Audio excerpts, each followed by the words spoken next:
नमस्कार मित्रांनो, मागच्या तासाला आपण ओव्हॅरियन सायकल स्टडी केलं होतं. आजच्या तासाला आपण गॅमेटोजेनेसिस हा जो महत्त्वाचा टॉपिक आहे या टॉपिकचा स्टडी करणार आहोत. बघा, गॅमेटोजेनेसिस हा पार्ट 2 मार्काला बऱ्याच वेळेला विचारला जातो. आयदर त्याची डायग्राम विचारली जाईल, स्पर्मेटोजेनेसिस किंवा ओव्हुजेनेसिस. गॅमेटोजेनेसिस 2 प्रकारचे आहे. स्पर्मेटोजेनेसिस त्यात येतं, ओव्हुजेनेसिस पण त्यात येतं.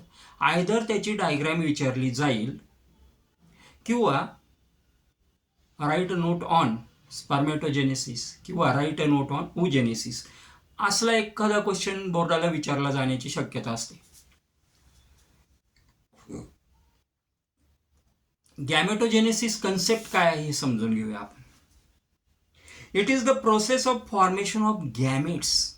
It is the process of formation of gametes in sexually producing animals. Process of formation of gametes in sexually reproducing animals. ज्या ॲनिमल्समध्ये सेक्शुअल रिप्रोडक्शन आहे त्या ॲनिमल्समध्ये गॅमेट्सची गरज आहे. गॅमेट्स शिवाय सेक्शुअल रिप्रोडक्शन होऊ शकत नाही आणि म्हणून गॅमेट्सचं प्रोडक्शन होणं यालाच गॅमेटोजेनेसिस म्हटलं जातं. The male gametes is known as sperm, while the female gametes are known as ova. The gametes are formed from the primordial germinal cells of the gonads. Gametes जे आहे ते प्रायमोर्डियल जर्मिनल सेल्स पासून त्यांचं formation झालेलं आपल्याला बघायला मिळतं. Now then gametogenesis is of 2 type. 2 टाईपचं गॅमेटोजेनेसिस आहे. That is spermatogenesis and oogenesis. आजच्या लेक्चरमध्ये आपण फक्त स्पर्मेटोजेनेसिसचा स्टडी करणार आहोत. Spermatogenesis is the process of formation of male gamete. Male gamete is known as sperm. So formation of sperms are known as spermatogenesis आणि म्हणून स्पर्मच्या फॉर्मेशनला आपण स्पर्मेटोजेनेसिस म्हणतो. Now spermatogenesis takes place in the influence of the gonadotropin hormone, secretion of follicle stimulating hormone or gonadotropin hormone. Gonadotropin hormone as well as it initiates the significant increase in the secretion of follicle stimulating hormone which induces spermatogenesis. Basically काय आहे की गॉनेडोट्रोपिन हार्मोनच्या इन्फ्लुएन्समध्ये हा जो spermatogenesis आहे हा पूर्ण स्पर्मेटोजेनेसिसची process सुरू होते. Each seminiferous tubules is lined by a single layer of cuboidal epithelial cells called as germinal epithelium. आपण मागच्या ज्यावेळेला सेमिनिफेरस ट्युबल्सचा स्टडी केला होता त्यावेळेला त्यामध्ये स्टडी केलं होतं की आउटर लेअर जो आहे तो त्याच्यामध्ये जर्मिनल इपिथिलियल सेल्स असतात. त्यालाच आपण these cells are basically the primordial cells for the formation of sperms. Sperm सेल्सच्या फॉर्मेशनसाठीच्या प्रायमरी सेल्स आहे germinal epithelial cells. Now these cells, the cells of germinal epithelial undergoes spermatogenesis to produce sperms. Germinal epithelial cells ज्या आहेत यांच्यामध्ये process होऊन यांच्यापासूनच पुढे sperm सेलचं production जे आहे ते होतं. Process of spermatogenesis basically involves 3 phases. 3 फेजेसमध्ये स्पर्मॅटोजेनेसिसची जी पूर्णच्या पूर्ण प्रक्रिया आहे ही प्रक्रिया आपल्याला झालेली पाहायला मिळते. त्यामध्ये पहिली फेज आहे multiplication phase, growth phase and maturation phase. पहिली मल्टिप्लिकेशन फेज, दुसरी ग्रोथ फेज आणि तिसरी आहे maturation phase. Here what happens actually multiplication phase. Multiplication फेजमध्ये काय होतं हे तुम्हाला व्यवस्थित समजून घेण्यासाठी तुम्हाला बुकमध्ये असलेली जी डायग्राम आहे स्पर्मेटोजेनेसिसची ही डायग्राम तुम्हाला रेफरन्स करावी लागेल, कारण बऱ्याच वेळेला डायग्राम सुद्धा विचारली जाते 2 मार्क्ससाठी. तसंच ह्या फेजेस व्यवस्थित समजून घेण्यासाठी आपल्याला डायग्राम रेफर करावी लागेल. पहिली जी फेज आहे multiplication phase, the primordial germ cells basically these are diploid cells and sperm cells become haploid cell. Primordial germinal epithelial cells ज्या आहेत त्या डिप्लॉइड आहे, means they are having 46 chromosomes, त्यांच्यामध्ये 46 क्रोमोझोम आहे. While sperm cell having haploid cell means it is having 23 chromosome. Sperm cell ही haploid आहे. मग ह्या डिप्लॉइड सेलचं कन्व्हर्जन हॅप्लॉइड सेलमध्ये कसं होणार, किंवा या डिप्लॉइड सेलपासून हॅप्लॉइड स्पर्म सेल कशी तयार होणार. पहिली फेज जी आहे त्याच्यामध्ये मल्टिप्लिकेशन फेज. मल्टिप्लिकेशन फेजमध्ये the germ cells of the seminiferous tubules undergoes repeated mitotic division. बघा मायटोसिस होते याच्यामध्ये, repeated mitotic division to produce large number of spermatogonia. बघा प्रायमोरिडियल सेल्स पासून स्पर्मॅटोगोनियाचं प्रोडक्शन होतं. रिपीटेडली या प्रायमोरिडियल सेल्स कशामध्ये जातात, तर रिपीटेडली या मायटोसिसमध्ये जातात आणि लार्ज नंबर ऑफ स्पर्मॅटोगोनिया तयार करतात. स्पर्मॅटोगोनिया सुद्धा डिप्लॉइडच असतात. Spermatogonia are always diploid. Twice n diploid cell is represented by twice n, 2n ने दाखवली जाते.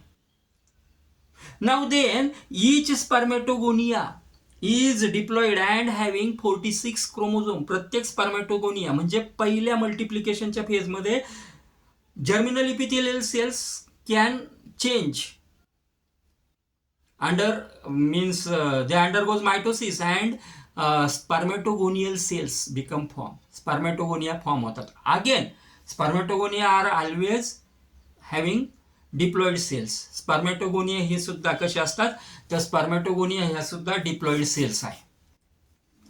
नाव then second phase that is growth phase. Second phase जी आहे ती फेज आहे growth phase. Here some of the spermatogonia stops dividing. यातले काही spermatogonia division stop करतात and grow in size to develop into primary spermatocyte. काही spermatogonia division stop करतात आणि ग्रो व्हायला लागतात, मोठे व्हायला लागतात, लार्ज व्हायला लागतात and they are develop into primary spermatocyte. Again primary spermatocytes are always diploid cells due to the accumulation of food, because they are getting nutrition and due to accumulation of the food they become developed and known as primary spermatocyte. Develop होतात आणि त्यांना म्हटलं जातं त्या ठिकाणी primary spermatocyte. Now as well as the third phase start. आता जे काही होतं सगळं ते या तिसऱ्या फेजमध्ये होतं मुलांना. पहिल्या 2 फेजमध्ये जर्मिनल इपिथेलियल सेल ही डिप्लॉइड सेल आहे आणि डिप्लॉइडच राहते. जर्मिनल इपिथेलियल सेल पासून त्या ठिकाणी स्पर्मॅटोगोनिया तयार होतात. स्पर्मॅटोगोनिया मायटोसिसमुळे तयार होतात. मायटोसिस कंटिन्यू राहतं. त्यातले काही स्पर्मॅटोगोनिया त्यांना फूड मिळाल्यामुळे, त्यांचं नरिशमेंट झाल्यामुळे फूड ॲक्युमुलेट करायला लागतात आणि डेव्हलप व्हायला लागतात. आणि अशा डेव्हलप झालेल्या स्पर्मॅटोगोनियाला प्रायमरी स्पर्मॅटोसाइट्स असं म्हटलं जातं. Again primary spermatocytes are also diploid in nature. Primary spermatocytes हे सुद्धा डिप्लॉइड नेचरचेच असतात त्या ठिकाणी. तिसरी फेज सुरू होते. That phase become maturation phase. तिसरी फेज आहे मॅच्युरेशन फेज. It involved. आता इथं मात्र बदल होतो. आतापर्यंत मायटोसिस चालू होतं, आता मिओसिस व्हायला सुरुवात होणार आहे. It involves meiotic or reduction division, means it undergoes meiosis. The spermatocytes undergoes the first phase of the meiotic division. Meiotic division spermatocyte मध्ये पहिली फेज होते meiotic डिव्हिजनची. 2 वेळेला इथे काय होणार आहे, मिओसिस होणार आहे. आणि पहिल्यांदा या प्रायमरी स्पर्मॅटोसाइट्स यांच्यामध्ये मिओसिस होतं आणि त्या ठिकाणी it leading to formation of 2 haploid cells called as secondary spermatocyte. Primary स्पर्मॅटोसाइटमध्ये मिओसिस होतं आणि 2 हॅप्लॉइड सेल्स तयार होतात. 2 हॅप्लॉइड सेल्स तयार होतात. 2 haploid cells called as secondary spermatocytes. त्या ज्या सेल्स आहेत त्या सेल्सला म्हटलं गेलं सेकंडरी स्पर्मॅटोसाइट. प्रायमरी स्पर्मॅटोसाइट वरून आलो secondary spermatocyte. Then again which are with 23 chromosomes each. दोघांमध्ये पण 23 क्रोमोझोम्स आहे. आणि इथून पुढे जाऊन आता जी फेज चालू होते, आता या ज्या सेकंडरी स्पर्मेटोसाइट या लगेच मिओसिस मध्ये जातात. They again undergoes meiosis and forms. The secondary spermatocytes undergoes second phase of the meiosis to produce 4 haploid spermatids. Secondary spermatocyte मध्ये लगेच मिओसिस होतं आणि 2 त्या सेल्स असतात ज्या हॅप्लॉइड तयार झालेल्या आहे सेकंडरी, त्यांच्यापासून 4 हॅप्लॉइड स्पर्मॅटिड्स त्या ठिकाणी तयार होतात. The spermatids are non motile. Spermatid हे नॉन मोटाईल असतात. आता डिप्लॉइड मधनं हॅप्लॉइड मध्ये आपण आलोय, हॅप्लॉइड सेल्स तयार झाले आहे. Spermatids are non motile. पहिली गोष्ट, स्पर्मॅटिड हे non motile and non functional असतात. It get transform into functional spermatozoa by the process of spermiogenesis. Means during this process of change, the spermatid remain held each other and to the Sertoli cells by the cytoplasmic bridges. त्या ठिकाणी Sertoli sale बरोबर आणि सायटोप्लाझ्मिक ब्रिजेसनी हे जोडलेले असतात हे स्पर्मॅटिड्स. आणि Sertoli cells आपल्याला माहिती नर्स सेल्स आहे, नरिशमेंट करणारे. या स्पर्मॅटिड्सचं नरिशमेंट होऊन later on they become develop as sperms. Basically, spermatids, each spermatid after nourishment, it undergoes complete development and known as sperm cells. अशा प्रकारे sperm cells फॉर्मेशन होतं.